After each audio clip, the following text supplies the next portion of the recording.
I wish that you could see the pain that I have seen all of the time I spent being not me. I hope you know that it's not always happy in my head, 'cause I don't know the perfect road to go down, but I know trying me best to be okay.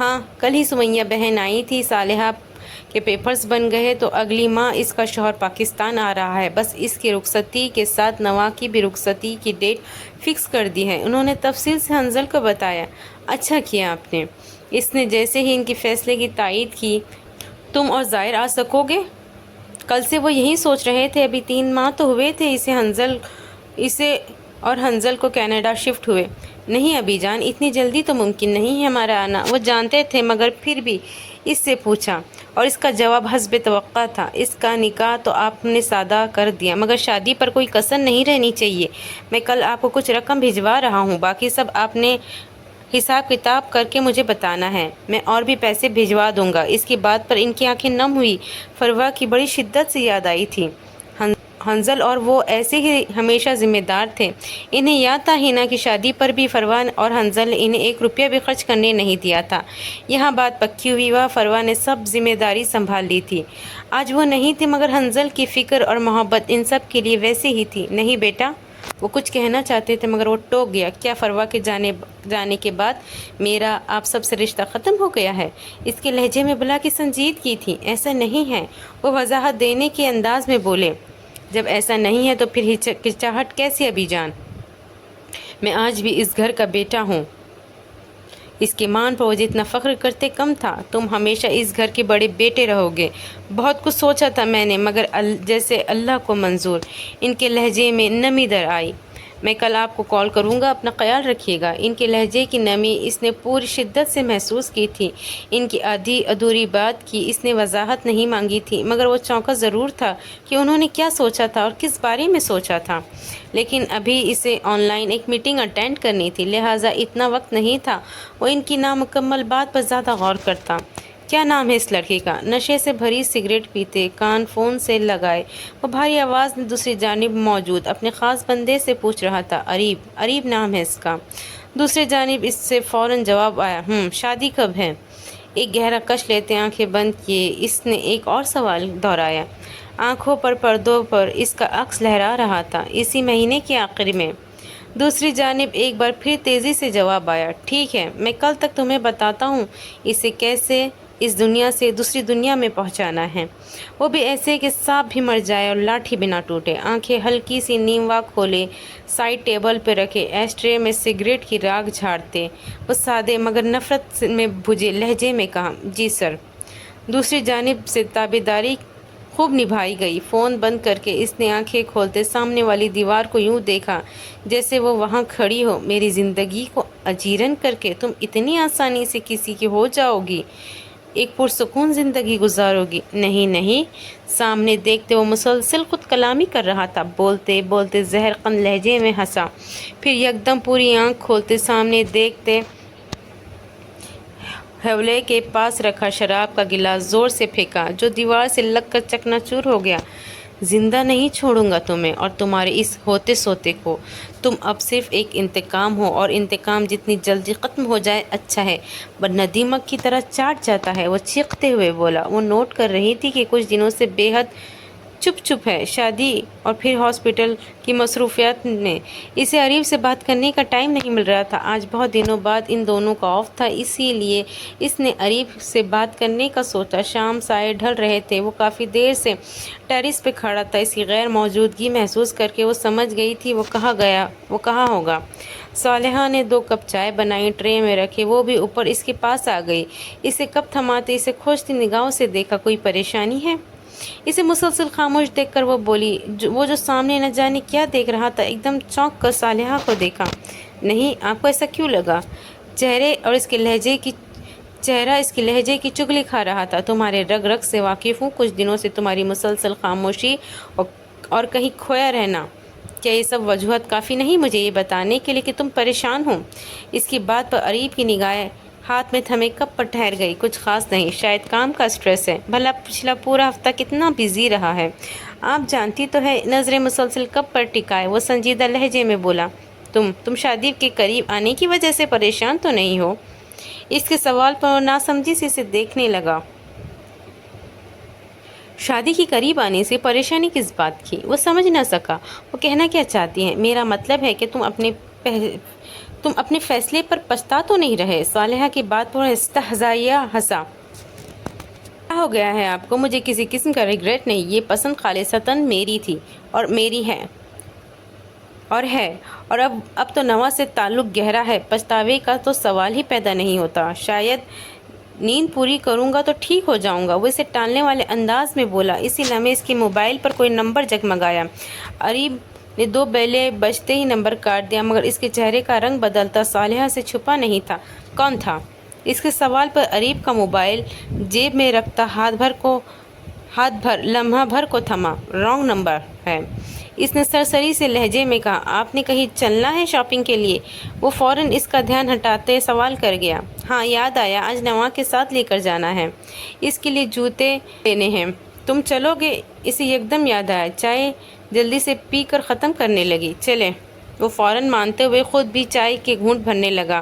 وہ عجلت میں lift کی جانب بڑھا۔ اس وقت office میں ایک ضروری meeting تھی، اسے 2 گھنٹے کے لیے آنا تھا۔ راستے میں برف باری کی وجہ سے بے حد رش تھا، وہ پہلے ہی آدھا گھنٹہ لیٹ تھا، اب مزید لیٹ نہیں ہونا چاہتا تھا۔ اس سے پہلے وہ تیسری منزل پہ جانے کے لیے بٹن دباتا، اسی لمحے ایک نسوانی ہاتھ بھی عجلت میں اس کے ہاتھ پر بٹن دبانے کے لیے نمودار ہوا۔ اوہ سوری، اس کے عقب سے ششہ انگریزی میں سوری کہا گیا۔ اٹس اوکے، مڑے بغیر ہی اس نے تیزی سے اپنا ہاتھ نسوانی ہاتھ کے نیچے سے نکالتے کہا۔ وہ لڑکی چند قدم اٹھاتی اس کے عقب سے نکل کر اس کے برابری میں کھڑی لفٹ کھلنے کا انتظار کرنے لگی۔ آپ کو کس فلور پہ جانا ہے؟ اسے خاموش دیکھ کر وہ یوں ہی پوچھنے لگی۔ 3rd۔ اس کی جانب دیکھے بنا سامنے نظریں جمائے حنظل نے جواب دیا۔ مجھے بھی وہی جانا ہے۔ وہ شاید کافی باتونی تھی، اسی لیے حنظل کی خاموشی کو نظر انداز کر رہی تھی۔ اس کی بات پر حنظل نے اب کی بار محض اس پر ایک نظر ڈالی۔ لانگ بلیک اسکرٹ کے ساتھ موو رنگ کے فارمل سی شرٹ پہنے، کانوں میں نازک سے آویزیں پہنے، بلونڈ بالوں کو اسٹائلش انداز میں باندھے، پاؤں میں بلیک ہائی ہیل پہنے اور فائلز کو سینے سے لگائے فارمل سا میک اپ کیے ایک خوش شکل لڑکی تھی۔ حنظل کے دیکھنے پر وہ ہولے سے مسکرائی، مگر حنظل نے اس کی مسکراہٹ کا جواب دینا بھی مناسب نہیں سمجھا تھا۔ لفٹ کے کھلتے ہی وہ دونوں ایک ساتھ اندر داخل ہوئے۔ کیا میں آپ کا نام جان سکتی ہوں؟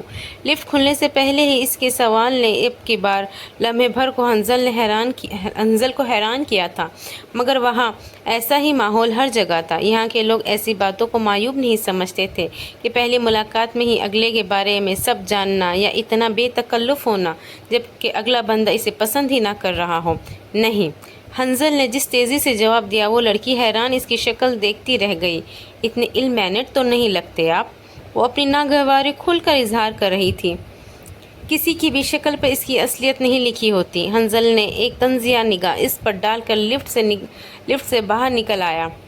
کچھ دیر بعد اسے اندازہ ہوا یہ لڑکی بھی اس کی کمپنی میں کام کرتی ہے۔ وہ خود کو ورک فرام ہوم کرتا تھا، جبکہ آفس میں سارے ورکرز تھے، ان میں سے وہ بھی ایک تھی۔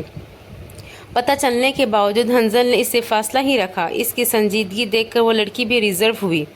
میٹنگ کے دوران بھی وہ بھی موجود تھی، اس کے مینیجر نے ہی ان سب کا حنظل سے تعارف کروایا تھا۔ اس دوران اسے معلوم ہوا کہ وہ لڑکی انڈین تھی، لیکن شاید ماں باپ میں سے کوئی فارنر تھا، اس لیے وہ انڈین لگتی نہیں تھی۔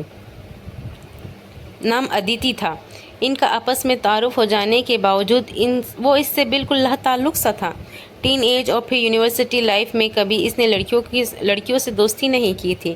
اب تو سوال ہی پیدا نہیں ہوتا تھا۔ ایکسکیوز می، وہ جو میٹنگ ختم ہونے کے بعد فوراً وہاں سے نکلنے کے لیے پڑتول رہا تھا، اس کی پکار پر تیز قدموں کو روکا۔ یہ آپ کا والٹ۔ ادیتی تیزی سے اس کی جانب آتے اس کا پرس ایک ہاتھ سے اس کے سامنے کیا۔ تھینکس، وہ سادے سے لہجے میں بولا، جبکہ اس کا والٹ کی جانب آتا ہاتھ اگنور کرتے وہی ہاتھ پیچھے لے گئی۔ حنظل اس کے مذاق پر حیران بھی ہوا اور ناگواری کے تاثرات بھی اس کے چہرے پر سجا چکا تھا۔ ایسے کیسے دے دوں؟ آپ کی اتنی اہم چیز گم ہو جاتی۔ کوئی چائے کافی تو چلتی ہے نا؟ پتہ نہیں وہ کیوں اس کے ساتھ اتنی چپکو ہو رہی تھی۔ پلیز مجھے ذرا جلدی ہے، کائنڈلی میرا والٹ دے دے۔ اب کی بار حنظل کا لہجہ تھوڑا سخت ہوا۔ اوکے، ابھی نہیں تو پھر جب بھی آپ آفس آئے تو ایک کپ کافی ساتھ پی سکتے ہیں۔ وہ بھی پہلے سے ہی اس کا ٹائم ٹیبل سیٹ کرنے لگی۔ اول تو میں اتنی جلدی کسی بھی اجنبی کے ساتھ بے تکلف نہیں ہوتا، دوسری بات میرا بیٹا میرا انتظار کر رہا ہے۔ اس کی بات پر وہ اس کا والٹ اسے واپس کرنے کے لیے اس کی جانب آتا ہاتھ جہاں تھا وہیں رہ گیا۔ حنظل نے ایک نظر اس کے حیران چہرے پر ہاتھ بڑھا کر اپنا والیٹ اس کے ہاتھ سے لے کر واپسی کی جانب قدم بڑھائے۔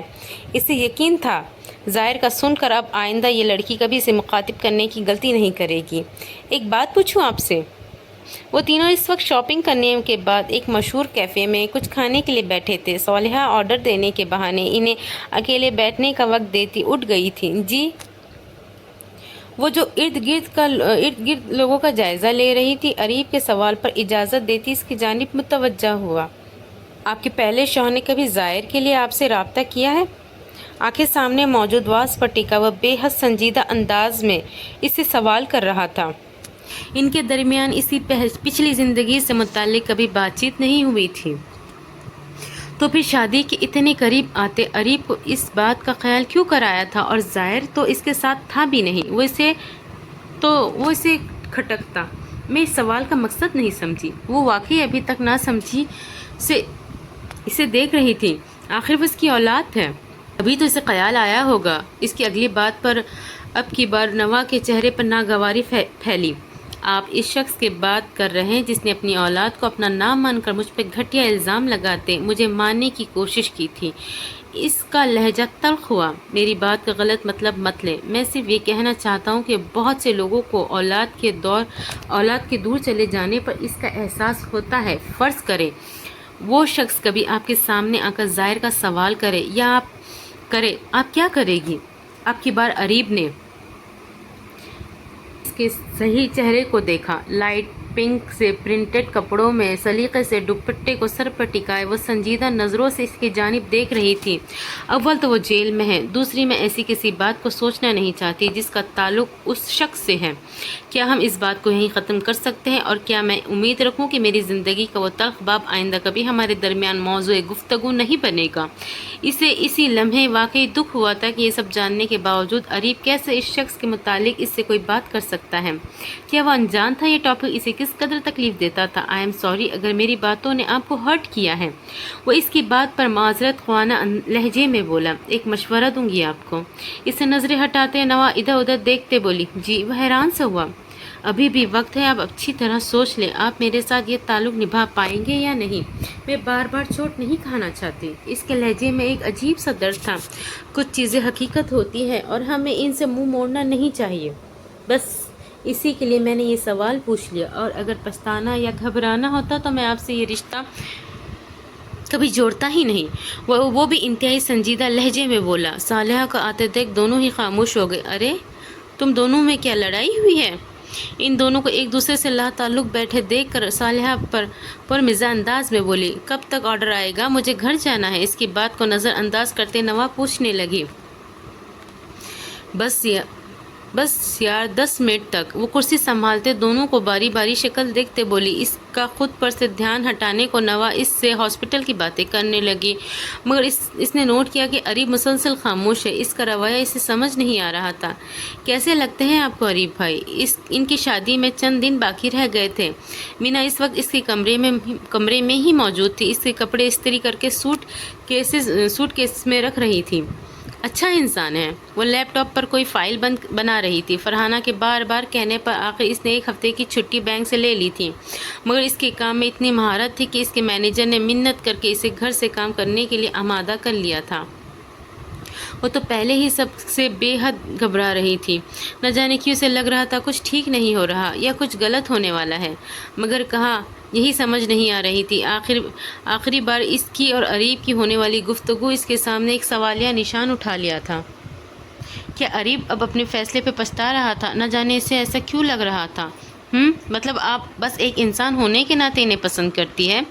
مینا کے سوال پر اس نے لیپ ٹاپ سے نظریں اٹھا کر اسے دیکھا جو اس کی شرٹ ہینگر میں ہینگ کر رہی تھی۔ میں ٹین ایجر نہیں ہوں مینا جو محبت یا مخالف جنس میں اب کشش محسوس کروں۔ میں جانتی ہوں اماں اور ابا میری وجہ سے بے حد پریشان ہیں، میں مزید ان کی پریشانی کا باعث نہیں بننا چاہتی، اور یہ بھی جانتی ہوں کہ اس معاشرے میں عورت کی الگ کوئی حیثیت نہیں ہوتی، اسے ہمہ وقت ایک مرد کا سہارا چاہیے، وہ مرد چاہے اس کا باپ ہو، بھائی ہو، شوہر ہو یا بیٹا ہو۔ ابا میں اتنی سخت نہیں کہ میری ساری زندگی یہ سوچ کر شادی نہ کروں کہ ابا ہے نا، بیٹا میرا اتنا بڑا نہیں کہ میں اسی کے سہارے زندگی گزارتی رہا بھائی، تو وہ اس کی بھی شادی ہونی ہے، اس نے فیملی بنانی ہے، میں اس پر اپنا کوئی بھی بوجھ نہیں ڈالنا چاہتی۔ آخری آپشن میرے پاس شادی کی بچی تھی۔ عریب مجھے ایک بہتر اور عزت کرنے والا انسان لگا، بس اسی لیے یہ فیصلہ کر لیا۔ باقی جس قسم کے جذبات کا تم سوال کر رہی ہو وہ تو کہیں ہے ہی نہیں۔ وہ عورت ذات اس معاشرے میں حقیقت نہایت سادگی کے ساتھ سادہ لفظوں میں بیان کر گئی۔ مینا تو چند پل ششدر رہ گئی۔ وہ جو اتنی دبو سی نوا ہوتی تھی وہ اس قدر حقیقت پسند ہو جائے گی اسے اندازہ نہیں تھا۔ شاید زندگی کی تلخیاں انسان کو بہت سے گہرے راز ایسے آشکار کرا جاتی ہے۔ تم خوش نہیں ہو اپو؟ وہ اس کے کپڑوں کو چھوڑ کر اس کے قریب بیڈ پر بیٹھی۔ نوا نے ہولے سے مسکراتے اس کے بال ماتھے سے پیچھے کیے۔ میں مطمئن ہوں، بس اتنا ہی کافی ہے۔ شاید اس کے قریب رہ کر اس ایک نئے رشتے سے جان کر میں خوش رہنا بھی سیکھ لوں۔ اس کی بات مینا محضر ہلا کر رہ گئی۔ میں دعا کرتی ہوں عریب ویسا ہی تمہارے قدردان ہو جیسے حنظل بھائی آپا کے تھے، ایک آئیڈیل شوہر تھے۔ وہ مینا کی بات پر محض ہونٹ بھینچ کر رہ گئی۔ دیکھو مینا، ہر شخص ویسا نہیں ہو سکتا جیسے ہم خواہش کریں۔ حنظل بھائی اچھے ہیں، مگر اپنے دماغ میں یہ آئیڈیل مت بٹھاؤ۔ یہ آئیڈیل بہت خوار کرتے ہیں۔ نوشروا کی تصاویر دیکھ کر مجھے بھی لگا تھا کہ یہ آئیڈیل انسان ہے، اتنا خوبصورت، سیٹل، اور کیا چاہیے۔ اور پھر کیا ہوا میرے ساتھ؟ بس یہ دعا کیا کرو جو بھی تمہارے یا میرے نصیب میں ہو وہ ہماری قدر اور عزت کرنے والا ہو۔ خوبصورت چہروں کے پیچھے بھیانک لوگ بہت تکلیف دیتے ہیں۔ اس کے لہجے میں کرب تھا۔ میں نے تمہیں پریشان کر دیا۔ مینا کو بہت عزیز تھی۔ کچھ فروا کے بعد وہ سب بہنیں ایک دوسرے کے اور بھی قریب آ گئی تھیں۔ انہیں نہیں چندا۔ اچھا ہینا آپا کب تک آ رہی ہے؟ ہینا اس کی شادی کے لیے خاص آ رہی تھی۔ اس بار وہ اکیلی تھی، اس کی میاں کو چھٹی نہیں ملی تھی۔ اسون بھائی لینے گئے ہوئے ہیں۔ میں جلدی سے یہ کر لوں، پھر اماں کے ساتھ کچن میں بھی جانا ہے ورنہ اماں گلا دبا دیں گی میرا۔ نوا کے پوچھنے پر وہ عجلت بھرے انداز میں اٹھی۔ تمہارے ہاسپٹل میں کوئی ٹینشن چل رہی ہے کیا؟ سمیہ کے سوال پر چائے پیتی صالحہ ایک دم چونکی۔ نہیں تو کیا ہوا؟ وہ دونوں شام کی چائے لاؤنج میں بیٹھی پی رہی تھی۔ سمیہ ایک دو دن سے اس سے بات کرنے کا سوچ رہی تھی مگر موقع ہی ہاتھ نہیں آ رہا تھا۔ آج وہ اپنا ریزائن دے آئی تھی۔ 3 دن بعد شادی تھی، کل سے رشتہ داروں نے ان کے گھر آ جانا تھا۔ مجھے سمجھ نہیں آ رہی اس لڑکے کو کیا ہوا؟ ہاسپٹل سے آتا ہے کمرے میں بند ہو جاتا ہے، بس کھانے یا ناشتے پر ہی باہر نکلتا ہے۔ کل کافی دیر گھر سے باہر رہا، واپس آئے تو پھر کمرے میں بند ہو گیا۔ شادی کے کسی کام میں حصہ نہیں لے رہا۔ اسے ہو کیا گیا ہے؟ وہ حقیقت میں بے حد پریشان تھی۔ کسی بیٹی کے پیچھے لگ کر اسے اپنا بنایا اور اب جب اسے بسانے کا وقت آ رہا ہے تو اسے عریب کی حرکتیں انہیں پریشان کر رہی تھی۔ کتنا کہا تھا اسے سوچ سمجھ کے فیصلہ کرے۔ یہ رشتے ہمدردی اور جذبات پر نہیں بلکہ کسی کا مان اور بھروسے بننے پر قائم ہوتے ہیں، مگر اس وقت عریب کو جیسے نظر ہی کچھ نہیں آ رہا تھا نوا کے علاوہ۔ میں نے بھی نوٹ کیا ہے، 1-2 بار اس سے پوچھا بھی ہے۔ مجھے سمجھ نہیں آ رہی اب شادی کے دن قریب آنے پر وہ یہ سب کیوں کر رہا ہے۔ خیر میں ابھی مارکیٹ جا رہی ہوں۔ وہ چائے پیتے اپنے خدشات بھی سمیہ سے شیئر کر رہی تھی۔ ہاں مجھے یاد آیا، وہ پیکو والے سے دوپٹے لیتے آنا۔ تمہارے اور نوا کے دوپٹے 3 دن سے اس کے پاس پڑے ہیں۔ عریب تو کچھ سن ہی نہیں رہا۔ کل بھی اس کا فون آیا تھا کہ باجی دوپٹوں پر لیس لگ گئی ہے۔ سمیہ کی یاد آنے پر وہ بولی، جی میں لے کر آتی ہوں، پھر عریب سے بھی بات کرتی ہوں۔ وہ خالی کپ سامنے سینٹر ٹیبل پہ رکھتے بیگ کندھے پر ڈالتے اٹھی۔ کچھ کپڑے درزی کو دینے تھے اور چند اور چیزیں بازار سے لینی تھی۔ سارا راستہ وہ عریب کے عجیب و غریب رویے کو سوچتی رہی۔ دوپٹے لینے کے بعد جیسے ہی اس نے واپسی پر جانے والے راستے پر گاڑی ڈالی، گول چکر سے مڑتے اسے سمجھ نہیں آئی کہاں سے ایک گاڑی آ کر اس کی گاڑی سے ٹکرائی۔ وہ ایک لمحے کے لیے غلط راستے پر نہیں مڑی تھی، یہ نہ کہ غلط لین میں تھی۔ بڑی کوشش کرتے بھی اس کی گاڑی بے قابو ہوتے فٹ پاتھ پر چڑھ گئی۔ جھٹکے سے گاڑی روکتے اس کا سر اسٹیئرنگ پر لگا۔ منٹوں میں وہاں جم گھٹا لگ چکا تھا۔ وہ اپنے حواس بحال کرتی گاڑی سے نکلی۔ سیٹ بیلٹ کے باوجود اس کا سر جس طرح اسٹیئرنگ سے ٹکرایا تھا، چند ہی لمحے کے لیے وہ اپنے حواس کھو بیٹھی تھی۔ میڈم آپ ٹھیک ہیں؟ وہ سر جھکائے اسٹیئرنگ پر سر رکھے گہرا سانس لے رہی تھی کہ بائیں جانب سے آنے والی آواز بمشکل سر اٹھا کر دیکھا۔ کوئی نوجوان اس کے آس پاس بھی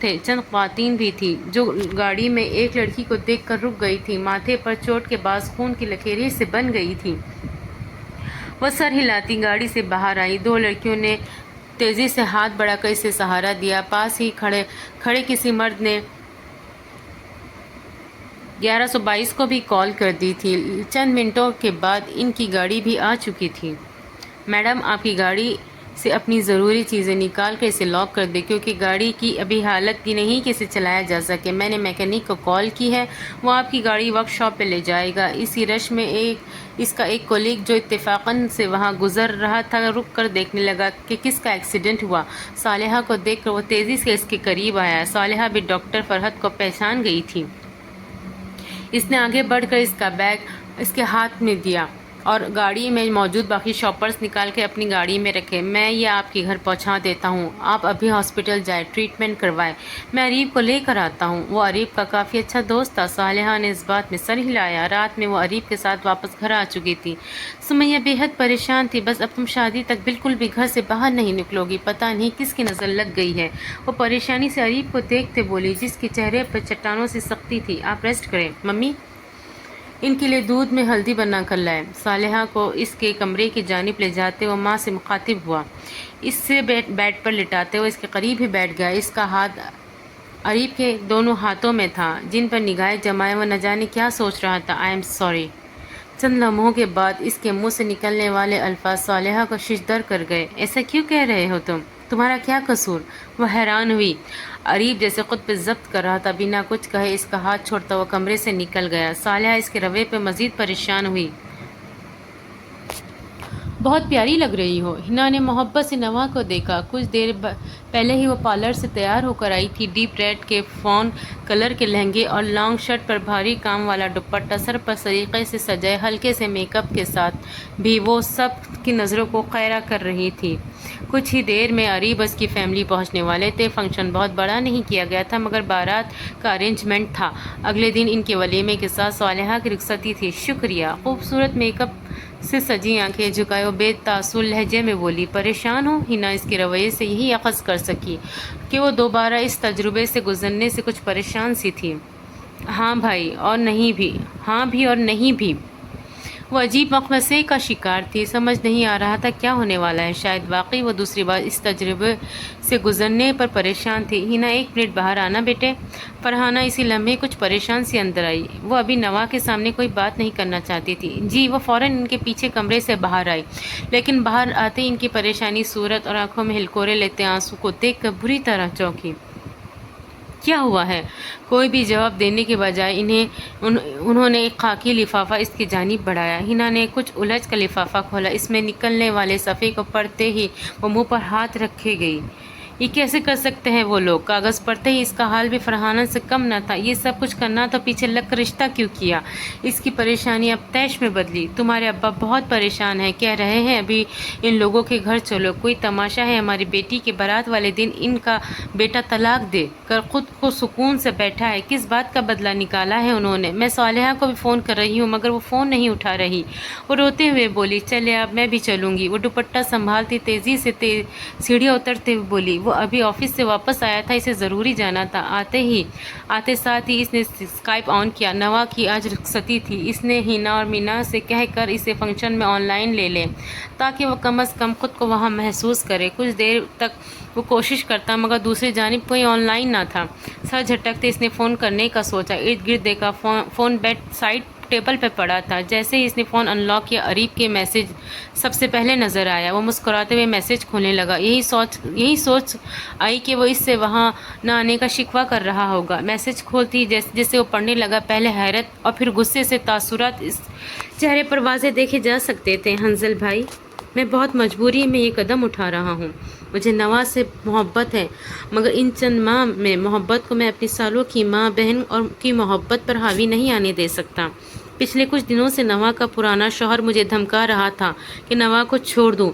میں نے اس کی بات پر کان نہیں دھرے۔ پہلے اس نے مجھ پر حملہ کروایا۔ میں ہاسپٹل سے نکل رہا تھا جب ایک بائک والے میرے قریب سے گزرتا مجھ پر فائر کرنے والا تھا۔ نہ جانے میں کیسے اس لمحے